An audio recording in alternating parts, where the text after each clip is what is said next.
Well, Wally, I was thinking before we get into that, Yeah. why don't we have a quick go around on the topic of the day, which would be the hit. Okay. Good idea. Whether it was a illegal hit, a suspendable hit. It was obviously a really tough hit to take and a tough one to watch. But maybe just have a quick go round again. I guess maybe we'll start at the top with Al. Yeah. Just before we start, I wanted to mention Kim. I was concerned the women's final might end up ugly like that last night. And I watched the lead up game between Montreal and the Toronto team, and I was worried watching that game. The physicality in it was not friendly, and I thought, gee, they might cross the line and turn into the guys' game here. So go ahead, Tim. I think the two relate, the way you play the game and when you learn it and how it becomes about. But thoughts on that hit, I guess, Timmy? Yeah. So why don't we just start at the top again? And Al, if you didn't see it, obviously you can take a pass. But Al, then Tom, then Bob. Yeah, I saw the hit. I watched it a couple of times. From what I mean, I thought it looked legal. I don't know about necessary. It was definitely a little bit late. It was definitely done with intent, I thought. But it didn't. It looked like his shoulder connected with his chest, and I don't know. I thought it was pretty hard, pretty vicious hit. Definitely a scary one to watch, that's for sure. Hope Evans is all right. Tom?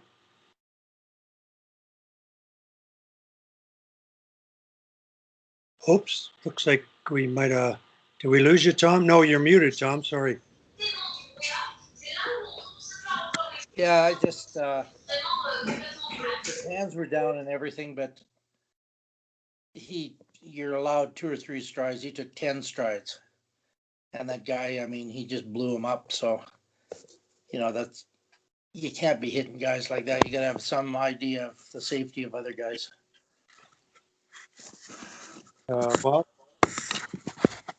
Yeah, I thought the hit itself may have been a legal hit barely, although I did think it was charging. I thought his total intent was not to prevent the goal. I think he knew he was going to be late. If you watch his stick, he's a right-handed player. His stick is on the right-hand side of his body. Just before he hits him, he changes the stick to the other side. The stick never gets on the ice where he could play the puck, and he just blows the guy up. I thought it was a totally unnecessary hit, and I thought it was vicious. I thought it was with intent, and I think he's lucky that he's only going to be allowed to be suspended for 5 games max. That's the kind of hit you got to get out of hockey. That's just senseless to me. Yeah, Dom, then Jordan.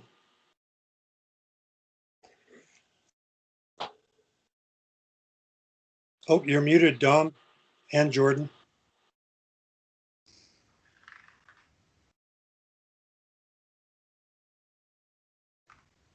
That's good. Kim, do you want to go ahead? You're muted as well. I got you muted anyway. Well, I don't know whether I should ever be the expert on what's a legal body check, given I've never taught one. Yeah, I didn't watch the game. I'm still traumatized from the Leafs. So I just saw the hit on 7,000 different angles on Instagram. So I'm guessing you're not allowed to skate all the way down the ice and just annihilate someone unless, it looks like you're actually maybe going to play the puck. So that is my uneducated version of it, but didn't look legal. I looked legal, maybe, but maybe not necessary given the circumstance. Dom, you want to weigh in? Your mic's off.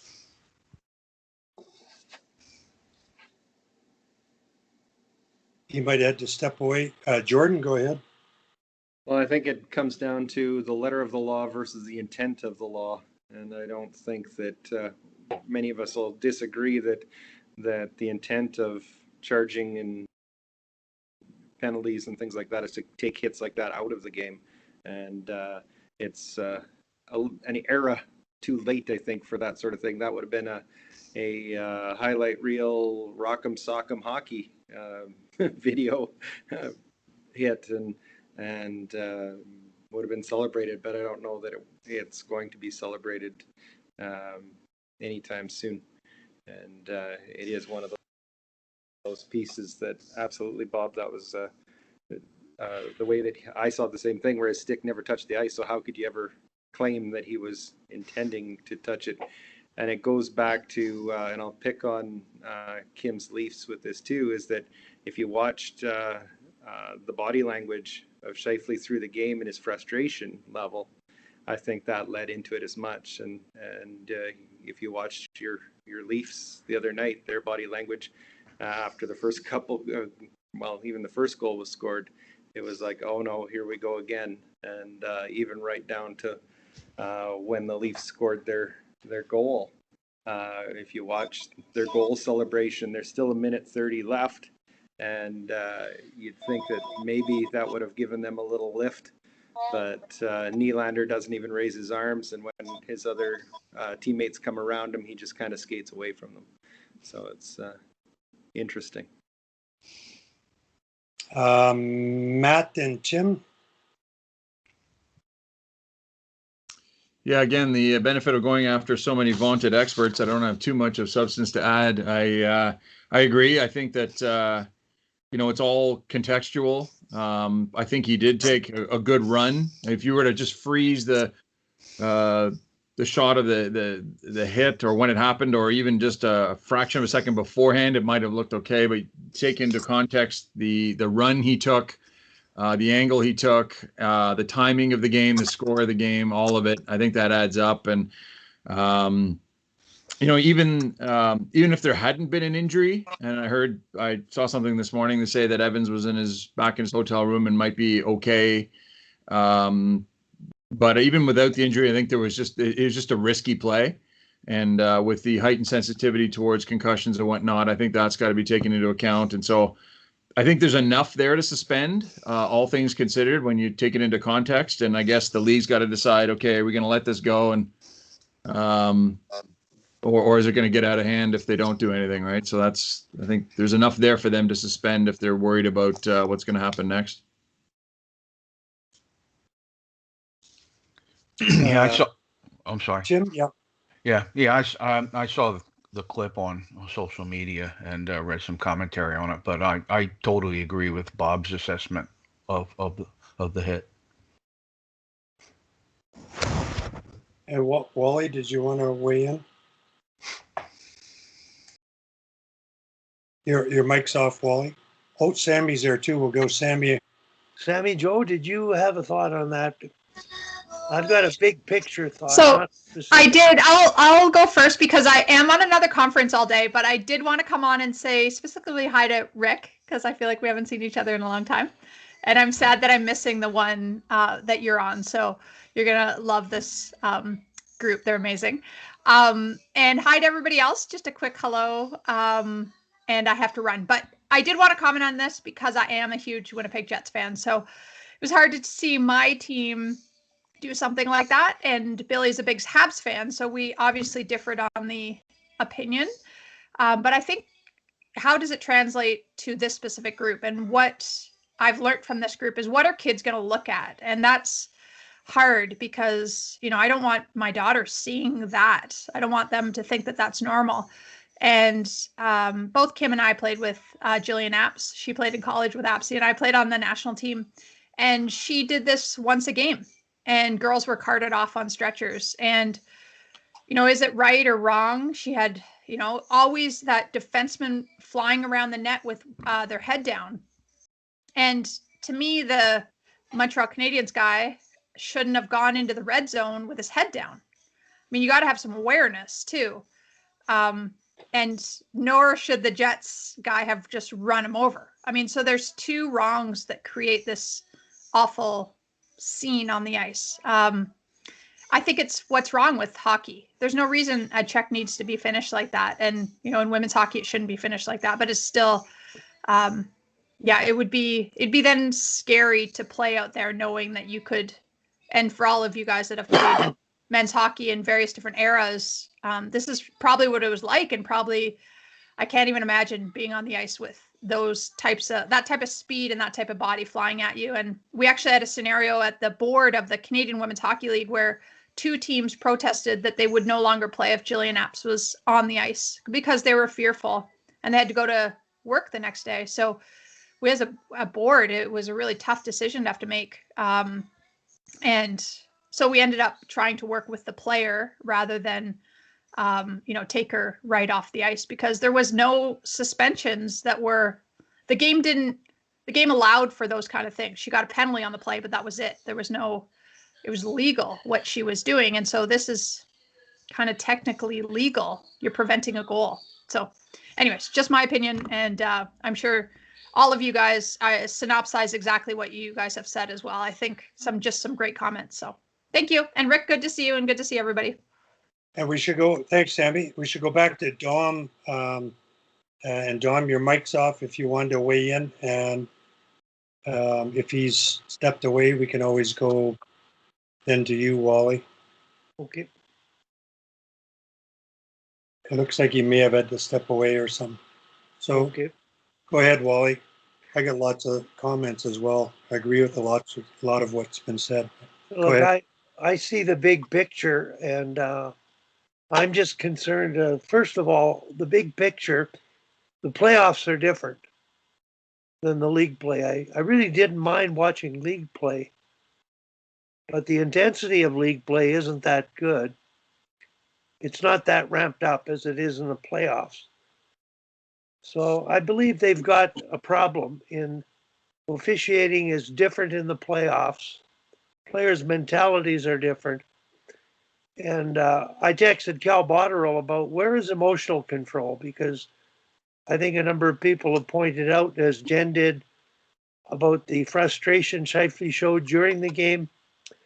And that's fundamental sports psychology, is emotional control in terms of being able to perform well, whether it's the Leafs' overall game, reacting to a game situation and officials. I'm curious what's going to happen moving forward. And quite frankly, I'm worried about the health of the game, because is there going to be a retribution period here? And the league has a challenge. And I don't give a damn what they do.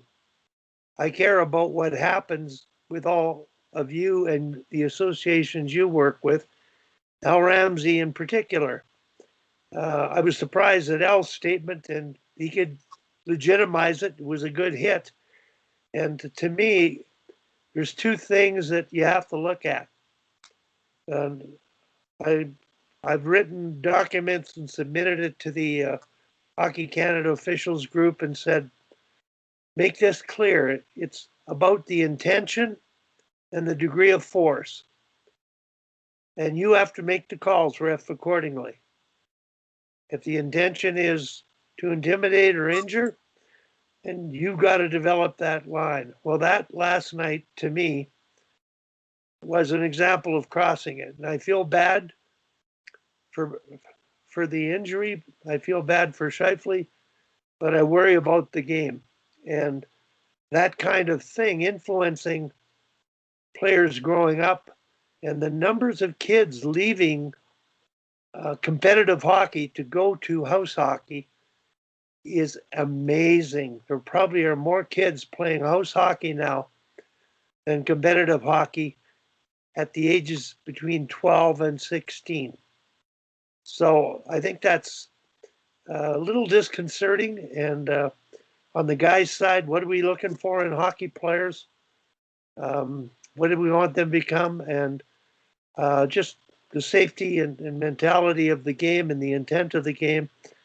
And in pro sports, it's entertainment. So they'll decide what they're going to do. And the key thing here is going to be the marketing of it in the end, not the safety of the athletes, number one, but in minor hockey. And it has to be the safety of the athletes. So that's all I've got to say, Tim. Yep. Dom, are you back with us at all? And if he's not able to, I'll just sort of weigh in. There's so many things. It's a very interesting and difficult discussion point. I would agree with several things. Number one, it was vicious and hard to watch. Number two, I would say it's easy to infer that there was an intent to injure, which would fall, within the bounds of a penalty or suspendable offense, I think, in the NHL. There's nothing in the NHL rulebook, nor in the Hockey Canada rulebook about intent. You have to try to get the puck when you're trying to hit somebody. USA Hockey's taken that step, and I think it's a really good one. But there's nothing in the rulebook that says you have to try to get the puck when you're trying to hit somebody. I think it's a classic case. This is going to be a classic case of what we talked about this book, The Tough Stuff, last week and past weeks by Cody Royal. One of the points he makes in his book about decision making by coaches is it's often subject to what he calls resulting. And that being the quality of coaching decisions is so often evaluated on the outcome of the decision, not the decision-making process. And that's what's going to happen here with the NHL. Because there was an injury on the ice, I believe he will get suspended. But I will say this, even in this playoffs, I have seen worse hits. And you could go back to Ovechkin in game 1 against Boston. He left his feet to level Krejci, didn't even get a penalty. In this situation, and I watched this with Scheifele probably 6-7 times, he did not leave his feet before impact. The point of impact, which I think Bob or someone made, was the chest. He did not take 10 strides. He was coasting the last 6-8 feet. It was borderline charging. But because there was an injury, they gave him a penalty. And like I said, it's a classic case of resulting. And I agree. These are the type of hits that need to be out of the game because they don't take player safety into account. But I've seen a lot worse hits. And this is what they get because they don't call the cross checks to the head and face by the Montreal defenseman in round 1 against Toronto. A couple of times easily suspendable offenses. Ovechkin's hits early in the playoffs, no penalty, no suspension. If you're going to let that stuff go, somebody's going to break a neck, somebody's going to get killed, and they got to get these hits out of the game. So it's a really tough one. I don't think it was an illegal hit. So really, really sort of difficult situation. It took me way back to Pat Quinn on Bobby Orr in like 1970, maybe 69, 70. Equally as thunderous a hit. And I was a big Leafs fan there, but I was livid at Pat Quinn because he hit Bobby Orr so viciously hard. But again, it was a pretty legal hit, if I remember correctly. But that's kind of a sidebar. It's just a tough thing until they start calling the boarding penalties, the checking from behind, like Montreal's Byron on Engvall in round 1, should have been boarding, should have been checking from behind, no penalty, no suspension. Until they start going down that line, you're going to have these incidents. So I'm sort of right on the fence on this one, although I don't think it was a penalty by the rule book, except for the fact that you could say he was intending to injure. And that's, that can be a major penalty, obviously. So I that's think Al Ramsey had his hand up for a while there, I think. Yep. Yeah, I just wanted to comment on your comment and again on Tim's about the legality of it. If we're talking about it in terms of USA hockey rules, it's 100% illegal. Yeah. They introduced language into the rule book, I think it was a year before last, about the purpose of a check being to separate the player from the puck and not to intimidate. Stick's got to be on the ice. Like they got specific language in there that would make that hit 100% illegal, right? Not even a question. So, but I think what I'm getting at and where I was coming from in my comment is like, are we looking at this by what's legal in USA hockey, youth hockey, or in terms of the NHL and what's allowed and what passes, right? And again, I don't think it was a good hit. I think he should have let up and everything, but I'm kind of on with Tim. I think it's kind of borderline, but yeah, USA youth hockey, and that's the problem, right? Is that the kids are all watching, coaches are watching this, kids are watching this, and it's supposed to be different in terms of the youth hockey game. So, but they do have that language in our rule book. I don't know about Hockey Canada's, but for sure in ours. Totally agree, Al, and I think Hockey Canada needs to take that step. Bob? Well, I agree that the hit was borderline legal, but my thoughts on it were he knew he wasn't going to prevent the goal there. He was going to be too late. Evans was in a vulnerable position. He had dipped his shoulder to come around the net to tuck the puck in, and we always hear about don't hit a player in a vulnerable position. Well, is that not exactly what he did? And I really believe that he was coming the last from the blue line in with the intent of hitting him as hard as he could hit him, because I think he didn't think he could get there to prevent the goal, and the player was in a vulnerable position. So I'm a little bit with you, Tim, but I'm a little bit more the other way that he could have prevented that hit. He knew the player was going to be in a vulnerable position, and he blew him up anyways. Yeah, I definitely agree with you, Bob. And like you say, I definitely agree it would fall under the intent to injure. It was, I got to say, I don't think it was charging, but anyway, Dom, you're back. Did you want to weigh in on the hit last night? Yeah, sure. And again, I apologize. I apologize if somebody's already made this point. My daughter showed me the hit, and the first thing that came to mind was a lesson that I learned early in my career is, so it's a 5-2 or 5-3 game. Like the game's essentially over, and the guys try to score an empty net goal. Like it was 4-3, Dom, at the time. 4-3. Okay. Yeah. Well, then again, so then obviously, my bad. I mean, I was going to say if it was 5-3, like you got to know somebody's coming.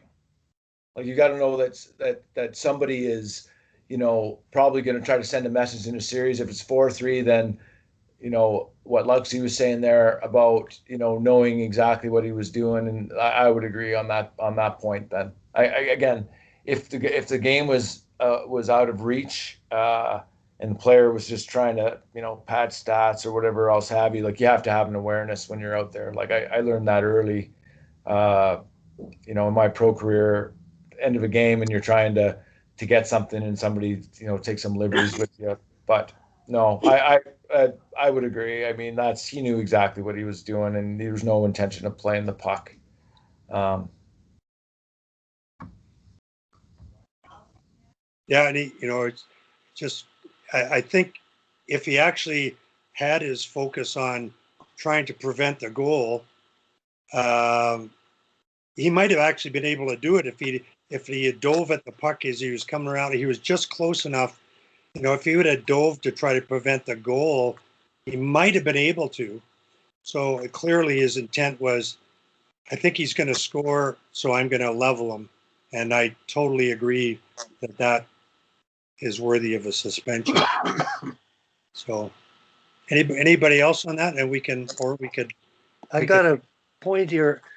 Rick, we talked a bit about forecheck, and you talked about the German head coach who you coach at Trinity College, and you talked about the torpedo. And this isn't really forechecking, it's back checking, but it relates to the degree of contact and going straight at people. And I'm just curious about your take on that happening, Rick. Well, aside from kind of that forechecking point that the German national team coach was making, my big thing is I just feel like it's a horrible lack of respect for the opposition, this hit.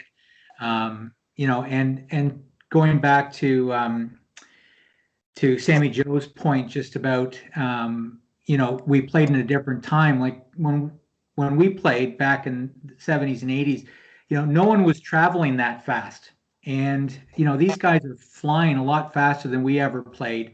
And I just think that hit is just a lack of respect for opposition. And I think that, a big part of the problem in the NHL too is the big mid-ice hits that are concussing guys and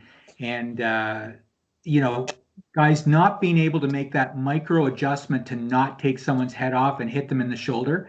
And I think that, there could have been adjustment in that play to not level him and, to use the expression, blow him up. So that's my piece about the hit last night. I just wish that opposition opponents had better respect for each other when it comes to situations like this. And that is to say, there was still a minute left in the game when he tucked that in the corner, so it wasn't just in the last couple seconds. But nonetheless, I think there was an intent danger in it.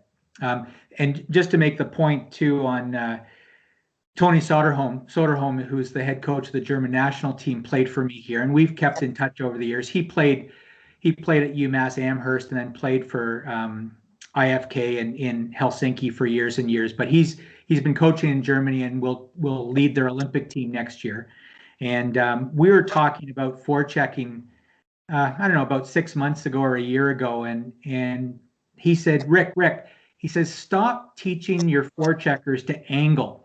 And I'm like, what do you mean? That's what we do. He says, no. He says,